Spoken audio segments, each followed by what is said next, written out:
Documentation is something you may not automatically think relates to painting, but it's an important part of the post-production process, and something you'll be glad you did down the road. By documentation, I'm referring to listing important information about a painting in some kind of database or file system.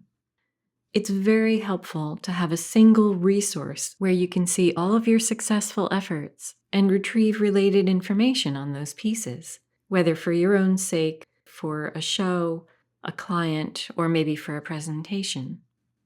When I say database, I'm referring to a computer program or filing system where each painting or work of art has its own file, and the collection of these files are stored together in one location, whether on a computer or in a filing cabinet. Each piece should ideally include a photograph of the art and a list of information such as maybe an inventory number, the painting title, the subject matter, the painting medium and the surface used, whether you used paper, canvas, or board, the painting's dimensions, height and width, the framed size and description if it's framed, the weight of the piece if you know that, the completion date, when did you finish the painting, location of the signature, the price if you plan to sell it, a brief description of the work, colors or color combinations used in the piece. You don't have to put this down, but I find that this is really helpful. If I want to paint a painting and I think, I really liked how it looked in that one picture, I can bring up the file and remember which paints I used. My program even includes documenting exhibitions, patrons, and the current location of the artwork. I don't currently use inventory numbers, but if I was a prolific painter, meaning I consistently produced a lot of work, I would probably set one up. The related handout offers some typical inventory numbering systems. There are many database software programs available online, or you could simply use a word processing program that you already own. If you prefer papered documentation, you could use an index card or just a sheet of paper and assign one for each painting. I initially used a basic program like Apple Pages, but as I progressed in my career and the number of paintings increased, I found that a proper software database became extremely helpful. And the best database program I've found, and have used for many years now, is Artwork Archive. Using this software, let me show you what I do after I complete a painting. Each time I finish a piece, I create a new entry in my program.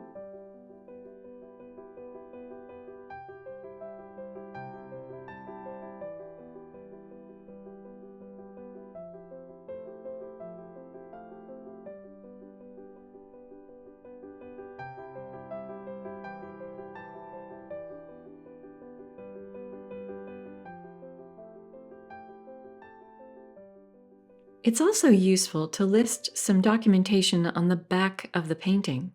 This is especially useful if you've completed a piece you feel is really exceptional, perhaps a painting you want to hand down to generations. Including this ensures that if it ever needs conservation care, cleaning or what have you, the handlers will better know what to do.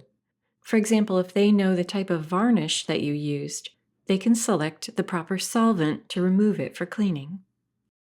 This information can be written directly onto a safe spot on the back of your artwork, or on a separate acid-free paper, and then sealed in an archival bag and secured to the back of the painting.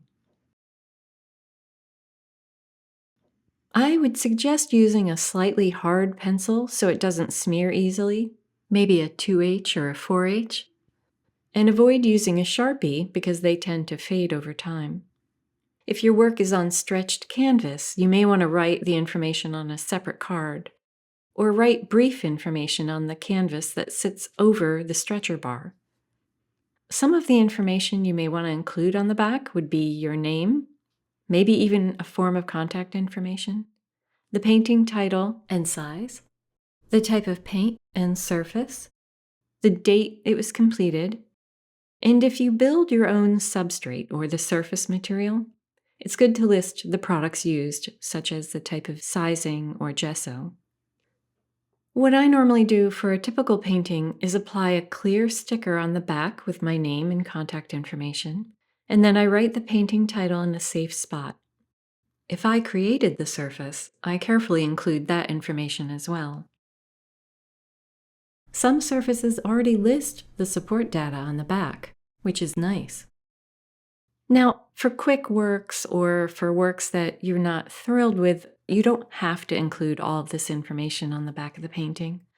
This is really, like I said, for the exceptional pieces, the ones you feel you've really excelled on.